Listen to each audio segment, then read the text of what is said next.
Madam நீங்க ஸ்கூல்ல படிச்சப்போ எதனா இன்ட்ரன்ஸ்க்கான நடந்த மேட்டர் எதனா சொல்லுங்களேன். இப்போ கிண்டியில் சில்ட்ரன்ஸ் பார்க் இருக்கு இல்லைங்களா, நான் எங்கள் சர்ச் பார்க்கில் படிக்கும்போது தான் அதனுடைய திறப்பு விழா நடந்தது. அப்போ எனக்கு 10 வயசோ 11 வயசோ இருக்கும். அன்றைய பிரதமர் பண்டிட் ஜவஹர்லால் நேரு அவர்கள்தான் வந்து இந்த சில்ட்ரன்ஸ் பார்க்கை திறந்து வைத்தார். அதனால் எங்கள் ஸ்கூல்ல இருந்து சில குழந்தைகளை தேர்ந்தெடுத்து அவங்களுக்கு அழகாக மேக்கப் பண்ணி ட்ரெஸ் பண்ணி விளக்கு ஏந்தி பூத்தட்டெல்லாம் கையில் கொடுத்து நிற்க வச்சுருந்தாங்க வரவேற்புக்கு. அதில் நானும் ஒருத்தி. அதனால் நெஹ்ரு அவர்கள் வந்தபோது வாசல்லையே நின்று கையில் வந்து ஒரு தட்டில் மலர்களை வச்சுக்கிட்டு அவர் முன்னால் தூவினேன். அவர் என் அருகில் ஒரு நிமிஷம் நின்று என் கன்னத்தை தட்டி கொடுத்தார். அது மறக்க முடியாத ஒரு அனுபவம். Auntie, can you tell me something about your school friends? I had a number of school friends in my school days, and we used to have great fun on my birthdays.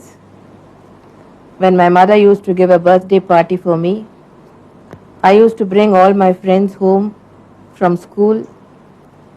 We would all get dressed together, and then after the birthday party, I would drop all my friends back at their homes, and whenever possible on Saturdays, I used to go with my friends to see some movies. Auntie, mummy பிடிக்குமா daddy பிடிக்குமா? என் டேடியை பற்றி எனக்கு எதுவுமே தெரியாது. ஏன்னா எனக்கு 2 வயசு இருக்கும்போதே என் டேடி போயிட்டாரு. அதனால் எனக்கு தெரிஞ்சதெல்லாம் என் மம்மியை தான் எனக்கு ரொம்ப பிடிக்கும். நீங்க ஸ்கூல்ல படிக்கும் போது சராசரி ஸ்டூடெண்டா இல்ல புத்திசாலியான ஸ்டூடெண்டா? எவ்வளவு மார்க் எடுப்பீங்க நீங்க? நான் ஸ்கூலில் படிக்கும்போது எப்போதுமே கிளாஸில் ஃபர்ஸ்ட் ரேங்க் தான் வாங்குவேன். எல்லா சப்ஜெக்ட்ஸ்லேயும் நான் தான் நம்பர் 1 ஸ்டூடெண்ட்டாக இருந்தேன். குறிப்பாக சொல்லணும்னா மேத்தமேட்டிக்ஸில் எப்போதுமே 100க்கு 100 மார்க் வாங்குவேன். ஆண்டி, உங்களுக்கு பெட் அனிமல்ஸ் பிடிக்குமா? உங்களோட ஃபேவரட் பெட் எது? எனக்கு பெட் அனிமல்ஸ்னால் ரொம்ப பிடிக்கும். என்னுடைய ஃபேவரட் பெட் அனிமல்ஸ் டாக்ஸ், நாய்கள் தான். இப்போ நிறைய நாய்களை வளர்க்குறேன். I just want to ask you, what are your hobbies?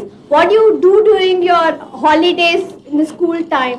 My hobbies are reading, listening to music, spending time with my pet dogs,